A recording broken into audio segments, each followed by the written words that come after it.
Hello, everyone, and welcome to another episode of the Expert to Authority show. My name is Simone Vincenzi, and I'm your host. And this is the show for coaches, speakers, and trainers who want to grow their businesses while making an impact in the world. And today, the topic of the day is write your bloody book. You know that book that you wanted to write for the past 3, 4, maybe 5 years, maybe for 10 years, who knows? They say, I gotta have a book, I gotta have a book, but somehow you didn't get yourself to do it. This is what we are going to talk about. In fact, with my guest today, we're going to explore, why actually don't we write books? And don't we, what's stopping us from writing these kind of books? We're going to also explore how to make the book journey way easier to unlock some book magic there. And then the final part, we're going to talk as well about how you can promote your book and also monetize your book. How can you leverage your book to also get more business? So these are the different topics we are going to talk about today. So let me introduce our guest. She's the founder of Rethink Press, BookMagic AI, and which is the book writing app and the Business Book Awards. She's the author of 14 books. 14! Man, you're thinking about struggling to write one? She wrote 14, including, most recently, Book Magic, how to become an author faster and transform your expertise into business gold. She has also written 3 novels, 4 self-help books, and 7 books on writing books. She mentors non-fiction and fiction authors through planning and writing their books, and she's the UK most experienced business book mentor. In fact, she won also Stevie Wonder Award for women helping women in business, and the Great British Business Women's Award for Creative Industry Business Woman of the Year for her work supporting more women to write and publish their books. So with Write Your Bloody Book, the one and only Lucy McCarraher. Lucy, welcome to the show. Thank you, Simone. Thank you very much for inviting me on. This topic is very relevant because I told to a lot of people that they've been wanting to write their book, somehow they don't get themselves to do it. And every year, say, hey, how's your book going?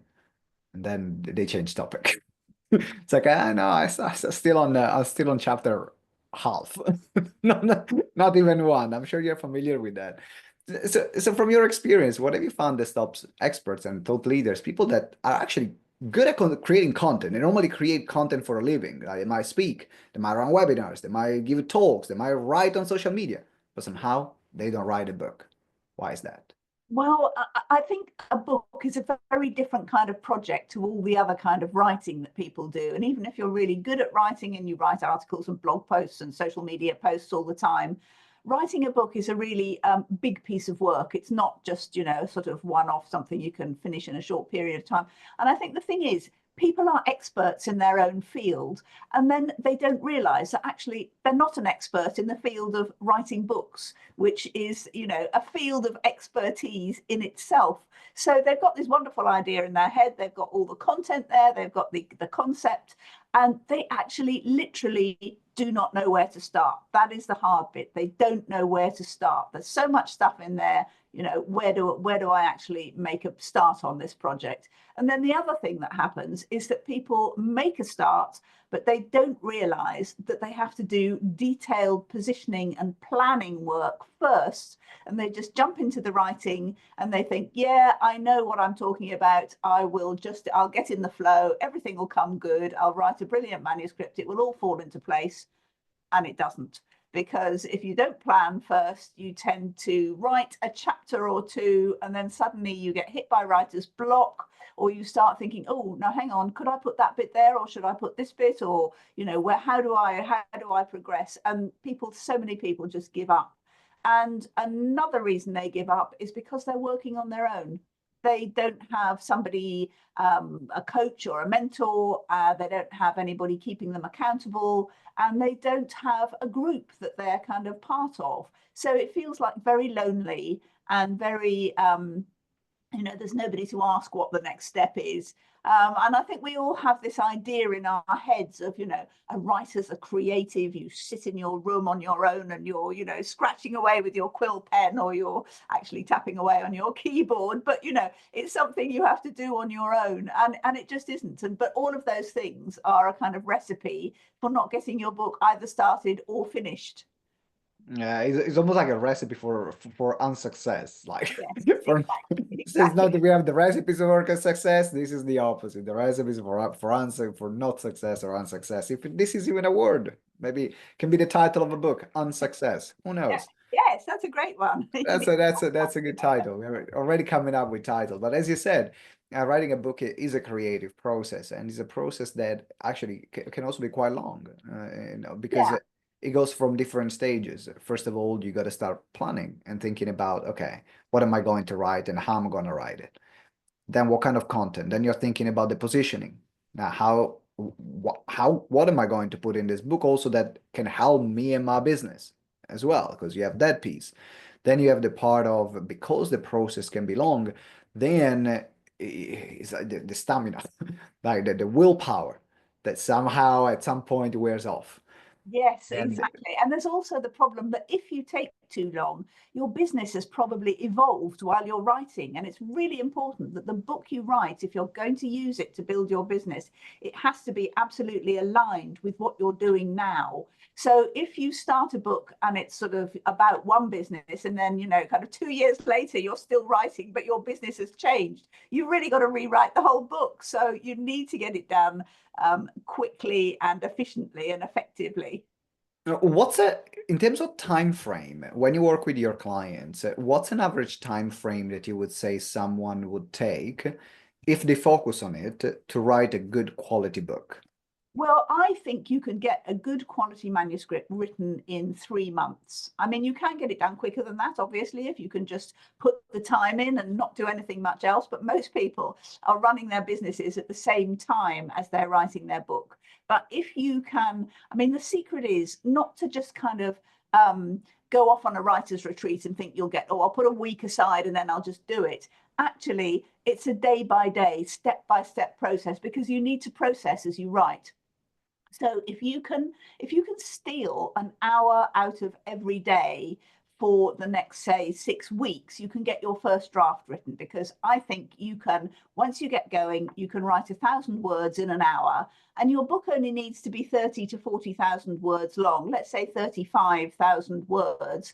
So you need 35 days to get the basis of your book written. So that's not that long. You can do that. And then there are other parts afterwards. You have to edit it and you have to get it checked by beta readers, and then you have to do a final edit. But that's all fine. You can do that in 3 months if you just think, I'm going to do an hour a day and get it done. I know also you have created, which you founded a software called BookMagic, and we're going to talk more about it later. But tell a bit more about why you decided to actually put your heart and soul into growing that software, because it can be a bit counterintuitive. It's like, hey, is it like you teach people how to write books, and then now you have a software that gets people to write books?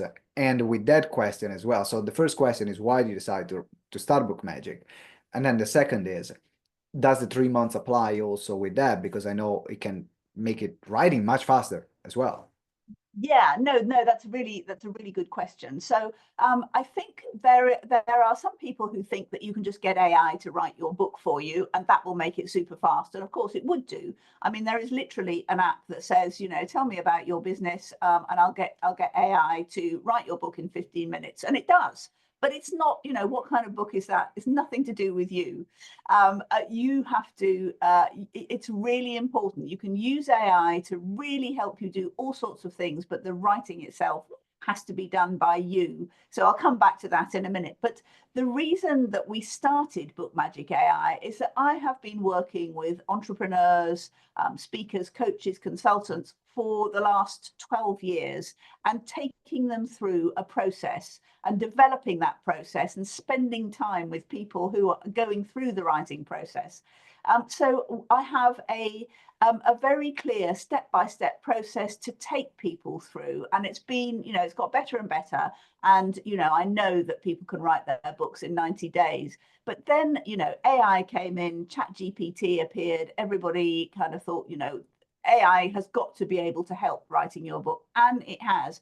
So we came together with a fantastic developer called Jonathan Farrar, who we just happened to see that he was writing his book, and he said, "Oh, I think I'm going to start an app to help me write my book." And I was thinking, hang on, yeah, you need us here. You're a brilliant app designer, but we have the expertise to show you, to take people through this process. And that's what I think a good app is. That is a good use of AI. There's not so good uses of AI, but when you've got the human experience and expertise and you put that together with AI, that can be absolutely fantastic. So Yeah, sorry, continue, please. So we got together with Jonathan and we spent a long time going through our processes and Jonathan turning that into a usable app. And now it's just, I mean, I have to say, I really think it's brilliant because I wrote my last book, the book of BookMagic. I wrote in the app BookMagic. Sorry if that's confusing, but I kind of thought, I must admit, I've written 14 books. I know how to do this. I don't need an app. I'll just go on using my old Word documents, and the app is for people who haven't written a book before. Actually, I went through the whole process because I thought I really must do this. And it was brilliant. It made such a difference. It made writing the book really, really much quicker and much easier, and honestly, genuinely better. As I say, it doesn't write your book for you, and it's not a good idea for it to do that. But everything else, it makes suggestions, it helps you position it, plan it, structure it, comes up with great ideas. You can ask it questions all the time, and it acts as your coach. And that's why I really feel that now, I mean, I think I'm a pretty good book mentor after all these years, but actually, when you go through the BookMagic AI process, in many ways, it's better than me because it's there for you 24/7. It never leaves you. You can ask it a question at 3 o'clock in the morning and it will come up with a coherent answer. And also the problem with book mentoring, book coaching programs you can go on is that they last a set amount of time and then it ends and you may not have finished your book. But BookMagic takes you as long or as short. It's always there for you. And then it's incredibly useful after your book is published because it's now got a whole book promotion aspect to it at the end of that. So yeah, that's why it's better than me. I can't. So you're putting yourself out of business, right? You're putting yourself out of one business Yeah. into another one, which is very different. But there are a few things that I love to pick on that. One is, if you heard me in other podcasts or other episodes, talk a lot about the power of partnering and creating strategic partnerships. This is a great example of it. Now, you found someone that was going through your process. You found someone that had complementary skills. You had the knowledge of writing books and publishing books. He has the knowledge of coding and creating apps. Putting it together, that creates something which in this case is magic. We can say it's kind of magic. And then the other thing that you mentioned is the fact that making sure is the importance of writing a book yourself. Because I think that this conversation can extend also to writing content online. We're publishing content online. Anything that published, the lazy way is to go to ChatGPT and say, write me a post about this topic. But now what's going to happen is that everyone is going to have, you're going to see the same information recycled over and over again. And in particular, if you're working with a market that understands a bit the use of AI or that are using AI tools, they can sniff a mile away if the thing is being written by AI or not. I saw a post recently on Facebook about people unfollowing bigger influencers like Simon Sinek or Tony Robbins. And it was like thousands of people saying, I'm not going to follow that person again because it was a copy and paste post with AI, with ChatGPT. Right. And so they're like, I'm following you because of your thought leadership. I'm following you because of the ideas that are in your brain that you can put here on paper, that you can put here on a PDF, that you can publish it. So that's also why I think the fact that you made the choice of not go through the lazy approach of just click and it will be created, but going through the intellectual property, that is a massive difference, a massive selling point of this. Yeah, and there's also, I mean, there's two things there really. One is that AI can go all over the web and find any kind of information that you want. But you're as a speaker, a coach, a consultant, a business owner, your content is not out there on the web, it's in your head, and that is the place AI cannot go. So when you're writing a book, it is really important that you speak in your own voice, but B, it's your experience, your expertise, your case studies, your business journey, your insights. It's everything that you know that needs to go in your book, and AI cannot invent that for you. And that's what you need to get your book, into your market and talking to your people, as if it's you. They're communicating with you and not with AI. But the other thing, there is a difference between books and other kind of publishing. So if you're working with a publisher, a hybrid publisher, a traditional publisher, or even a platform like Amazon to publish your book, you have to be able to say that the content is your own and it doesn't infringe anybody else's copyright. And most contracts will ask you to say that there is no AI generated content in your book, and you are signing that as the author. So it's really important that is what happens. I mean, at Rethink Press, if we get a manuscript in and it's pretty clear, or our editors believe that there's AI generated content there, we take it back to the author and say, can you rewrite this in your own words? Because the problem with AI is we do not yet know where it gets all its stuff from. So you may well be infringing copyright and you just don't know. You won't know if sort of 3 years down the line your book's out and somebody comes to you and says, hey, you've copied my work, I'm going to sue you, or get your book offline. So you really don't want to, you don't want that to happen. So those are the reasons really why it is essential that you don't use the AI to write your book. Yeah, it makes perfect sense. And out of curiosity, this is more of a side question. Um, for example, I will write quite a lot of content by talking into ChatGPT or a tool, so it's my information, but it's just faster to get it written. Or, for example, using my webinars that I will run and then run them through ChatGPT, run the script, and then creating content from there. So the writing is done by the AI, but the intellectual property are 100% my words, and they Yeah. are my case studies and so on. In the context of publishing a book, how does this compare to, because you said like we don't need no AI generated content. Does this classify as AI generated content?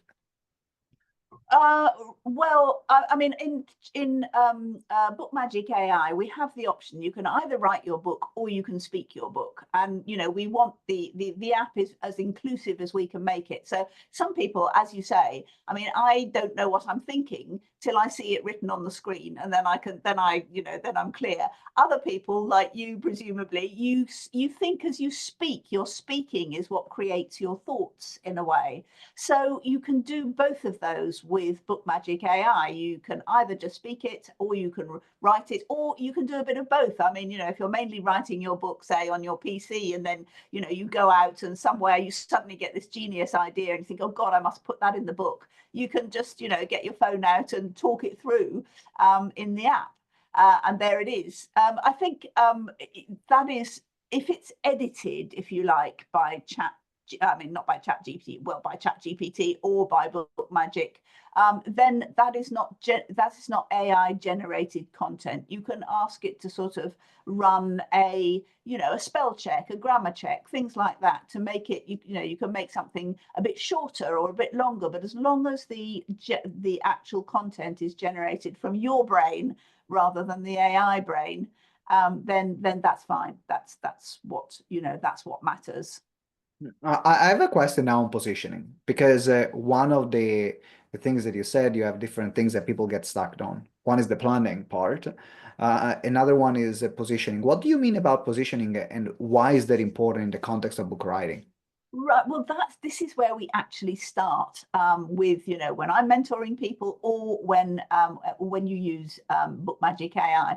Positioning your book to your market is the starting point, but it's also the finishing point because it's how you make your return on your investment in your book. So the book that builds your business is not one where you have to have an incredibly unique idea and you're selling your book into a wide market, the general public, and you expect to sell millions of copies. That's not the book that's going to build your business. I mean, if you've got that book in your head, great, go ahead and write it. That's fantastic. But you don't have to. That's another reason that people get held up, actually, is that they think they have to come up with something totally unique and original. But in fact, the only unique and original thing you need in your book is your experience. So it's really important to position your book to your ideal clients, your ideal prospects, because the ROI is going to come from you getting your book out to those people and them reading about you, getting all the value you're giving them, and then thinking, oh, this is brilliant. I need to come back and get implementation with this author. So, you can put everything you know in your book, but it's not the same as working with you. So what you are doing is at the beginning of your book is saying, who is my ideal client? What do they do? What is their main pain? So we have a little tool that we call the 3 Ps of position, and this is in BookMagic as well. And the 3 Ps are person. So that is identify very clearly who your ideal client is, and that may be really niche. It doesn't matter how niche down you go. That's the way to speak directly through your book to your ideal prospect. The second P is pain. So where are they when you're meeting them with your book? Why are they coming looking for you and for your solution, whatever it is? What pain are they in? What is their problem that they need solving? What's the question they need answering? What's the help they need? So you've got to identify exactly where you're meeting them and what their pain is at that point. And then the third P is promise. And that obviously is what you're offering them. It is essentially the content of your book. So you don't need to worry about coming up with some great new idea. Your promise is what you deliver through your business, whether that's speaking or coaching or anything else. So identifying those 3 Ps are what we call the positioning. And when you get that right, you know exactly what you're writing, who you're writing it for, and how you are going to, through your book, engage them to come back and work with you on your higher priced services. So that's the positioning bit. Yeah, and I love this part that is a start, as you mentioned, this is becomes the starting point because I think you have seen it many times. When people start writing a book, they think about, well, I have these things I want to talk about, or I have these things that I want to write about, and they will just either start writing and then write the wrong book or the wrong fit for their market. So now they end up with this thing that it might be a great book, but I cannot do anything with it because it's not positioning them, it's not talking to their ideal audience. So they spent all this time, this effort, this money for publishing it, and then there is very little that they can show for it because they have not done that thought process. And I love the fact that you have integrated your own processes also in BookMagic so that people can follow even on the app that. And if anyone is interested in BookMagic, just scroll down. There is the link in the show notes, so you will be able to register there. We'll tell you a bit more later towards the end on how you can register and what's included as well in BookMagic. We'll go deeper in a moment. I want to continue the conversation on the promotional side because I know that quite a lot of people they say, okay, well, I'll put all this effort right in this book. I've done my positioning. I've done my 3 Ps. I've done my 4 Ds. I've done my all the other things I gotta do. And now I got this book. And then what? Exactly. Yeah. And that is, I mean, a lot of people make the mistake of thinking, oh, I'll put my book up on Amazon, everybody will find it, everybody will buy it, and that will all be fine. And unfortunately, Amazon has an awful lot of books up there, and it doesn't work like that. But where you need to get your book out to when it's written is exactly where you started with, your ideal clients, your ideal market. So you need to keep talking about it on social media. You need to write articles. You need to put yourself out there continually as the author of the book. So that can be, I mean, some people don't like doing self-promotion very much, and that's fair enough. But in a way, promoting your book is a step back from that. So you're not going, look at me, I'm wonderful. You can just go, look at my book, it's wonderful, which is slightly better. But also you just have to keep doing it, and that can be incredibly tedious and time consuming. So what we've got in BookMagic is a promotional, is a whole sort of section where the book can be promoted and how the book can be promoted. So what the AI and BookMagic will do once you've finished writing is that at the click of a key, you can turn your book, because it's got your whole book in there now, written in your own words, and you can ask it to write 12 LinkedIn articles, or 10 blog posts, or a whole sequence of social media posts. And it will do that just using your own words. So it doesn't sound like AI generated content. It's you, it's real, it's authentic. But not only will it write them for you, and it does video scripts, it produces graphics, doesn't actually do videos at the moment, but we're getting there. But it will also you can schedule it, and you can put in your own social media platforms, and it will post them for you day by day by day by day. So you can just switch it on, let it go, and you don't have to do that stuff. It's all going out there automatically through BookMagic.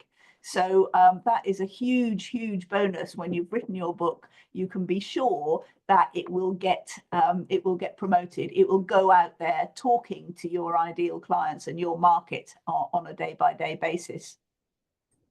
And this makes things much easier because the amount of time that is involved in the promotion of a book, that's actually takes probably longer than the creation of the book itself, if you want your book to generate business. Yeah, absolutely. I mean, you just have to keep doing it. You can't stop. Once it's out there, you need to keep, making it available to everybody, keeping everybody aware of it. So yeah, it can take, as long as forever. But once you have the book written, though, once the book is published, let's say you have published all this content, what are ways in which you have seen your clients from Rethink Press as well leveraging their book to monetize, either getting contracts or getting clients? So can you give us some ideas of what have you found, like your most successful clients that they use and they do Yeah, after the book is absolutely. published? Well, I think probably, I know it sounds counterintuitive, but the best way to monetize your book is to give it away for free. And I know that sounds crazy, doesn't it? But actually, your book is a thing of value, a thing of beauty. Nobody throws away a book, do they? It's not a business card, it's not a marketing brochure, it's not a pitch in itself. It is very valuable, and it has a monetary value. So if you're giving copies of your book away, and really your printed book is a massively valuable asset. So if you are giving those away to as many people as possible, then you're then in touch with them, you're speaking to them, you've given them that, and they're kind of invested in coming back to you. So that is I think that our most successful books, one of our most successful authors is Daniel Priestley. He gives thousands and thousands and thousands of books away. As you probably know, he runs the Key Person of Influence program. He has a book called Key Person of Influence. Anybody who comes to his website or inquires about the program, they get sent a copy of the book, either an ebook or a physical book. And that is a wonderful gift. And then they can read all about how the program works, But of course, if they are ideal clients, they want to come back and work with him on the program. So that is how, I always say to people when I'm talking to them, if I'm talking to people on the KPI program, I say, this is how it works. Look, you are here. You've signed up for this program. Why did that happen? Because you read the book. That's how it works. So that's one of the key ways to make your book work for you, is to give it away. And I know it sounds counterintuitive, but if you think about it, when you're selling a book on Amazon, you probably get a couple of pounds, dollars, whichever it is, for every copy of the book you sell. If you give away a copy, maybe a little bit more expensive to get it out there, but it's not more expensive than taking to somebody out for a coffee, for example. And the return on investment in that, depending on what your services are, could be £2,000, £20,000, £200,000, depending on what you do. So that's the way to look at it. That's worth it. That's definitely worth giving that book away. And why do you think people are so resistant to giving it away? I think they've got this idea in their head that the book itself is the product and it has to go out there and make money. So you've got to sell the book. But actually, when you're writing a business book, I mean, if you're a novelist or, you've written a history book or something, then yes, the book is the product. You need to sell as many as possible to make your return on your investment. As a business owner, your main product is your services. So the book is actually a marketing tool. It's a very subtle marketing tool, but that is the way to use it rather than thinking of it as the product itself. And also, if you want to become more visible, as you say, and get speaking gigs, as many of your clients will, then to send your copy of your printed book to somebody who's organizing an industry event, got a podcast, any of those sorts of things, then getting a copy of your book says this person is an expert. I mean, nothing says expert authority like having your name on the front of a book. That is what a book does for you. And we actually ran a kind of check on Stephen Bartlett's guests on Diary of a CEO, and we worked out that 78% of his guests are authors and have a book. So, if you want to get on the best podcasts, send your book to the podcast host, because they will then see that that's who you are. You are that expert. I can see that working so well. I'm thinking about event organizers, as you mentioned, you want to speak at a particular industry conference that you target, that your ideal clients are there, but maybe it's a conference that is very in demand, where every other speaker, they want to be there, they want to pitch the organizer. So if you go from the mindset from a booker point of view, whether it's a podcaster, whether it's an event organizer, whether it's someone that is in charge of making buying decisions as well, having that as a first point of contact, instead of say buy from me, saying, hey, here's a gift for you, it changes the conversation. It changes Exactly. massively the conversation. Exactly. And also, you could use your speaking gig, your industry event, to give away more copies of your book. So ideally, you'll price into your speaker fee a whole, enough books to give one each to the audience. So, you're giving them a gift as well. And ideally, they are your prospects and your clients. So the organizer looks good because they've booked a speaker who will give away books. You are using it to get a return on that investment. It's a win-win for everybody.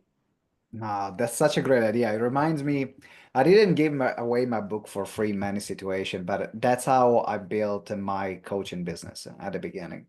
I would deliver talks everywhere. You name it, even if it was a toilet at the back of a pub, I was there delivering a talk. Like, it didn't matter. And that's how I started.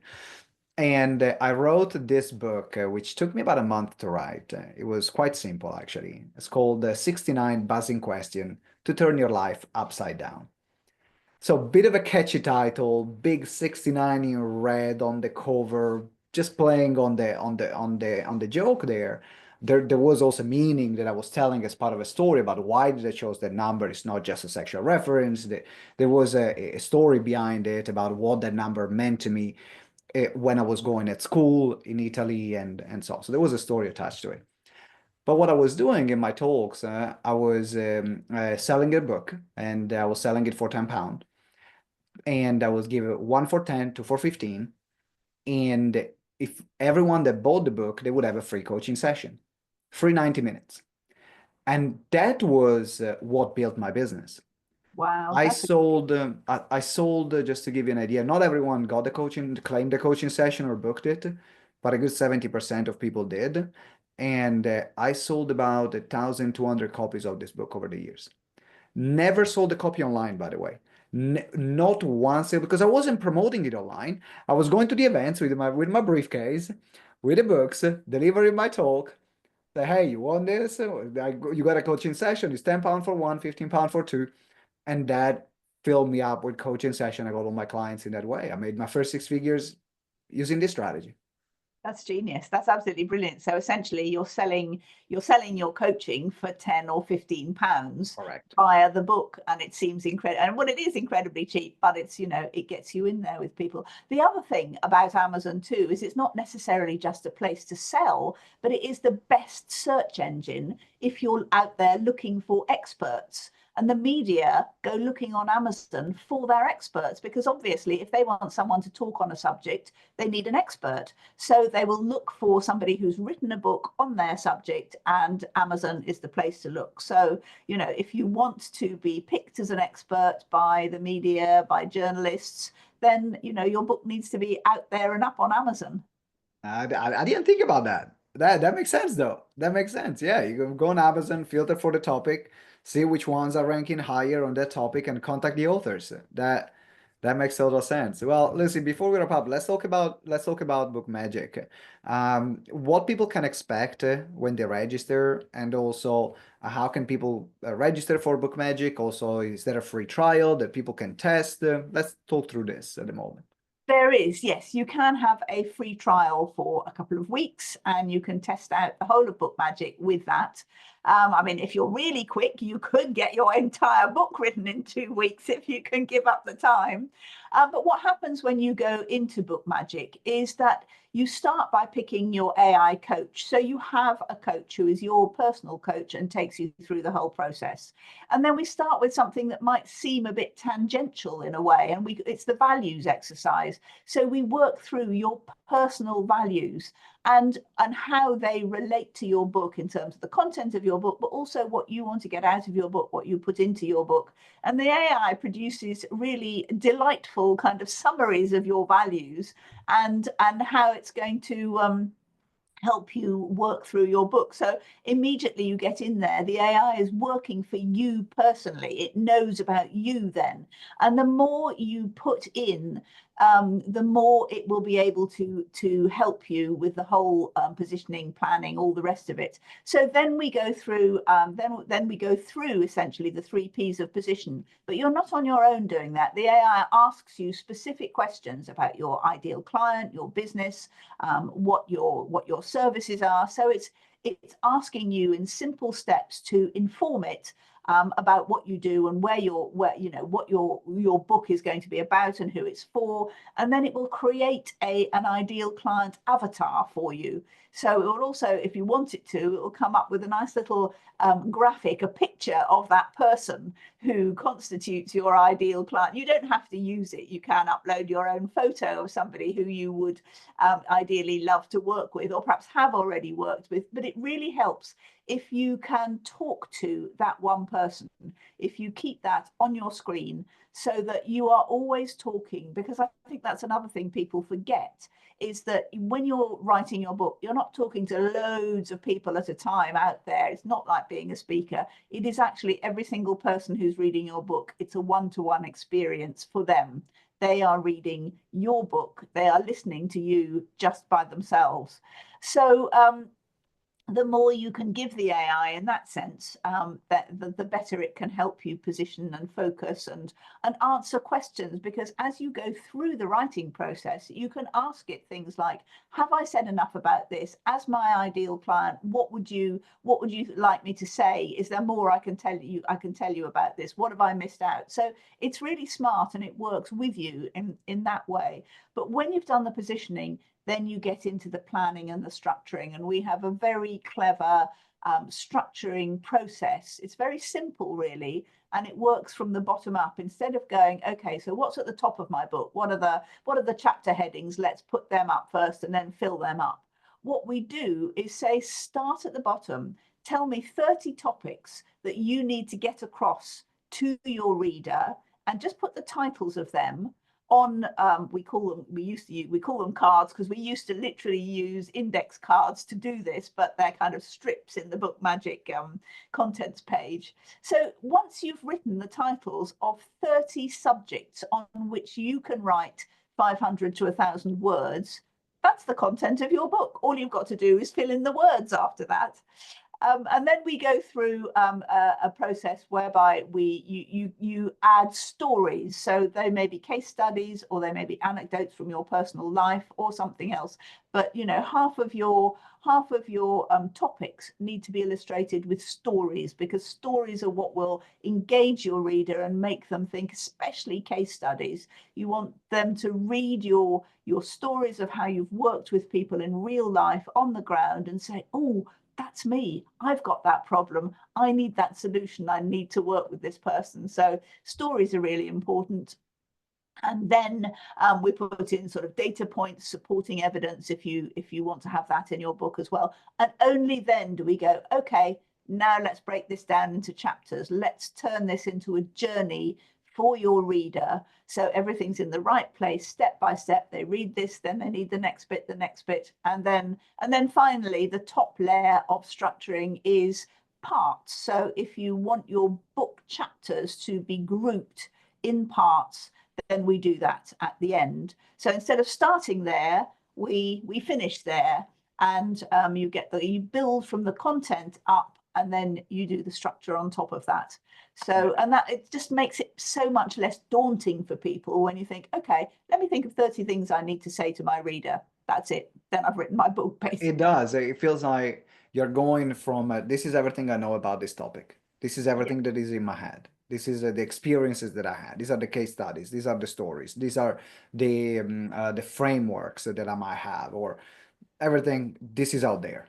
Now that I got it out of my head, let's put it into a structure. And I think this is also even more powerful, because when you're starting from the structure, you're limited by the structure. That's what structure does. It creates boundaries, right? So by creating the structure first and then putting the information in, now just those ideas, they are limited from the structure that you have imposed on yourself. While in the other way, you can just talk about it and let your mind go, and as many things as possible, and then align them into a structure. Pick them as, okay, this part needs to go there, this part needs to go there, this part needs to go in another place. So I love how you have created a process. How can people sign up? How can people register and get a free trial? They can go to bookmagic.ai/free trial, and you can try it out there.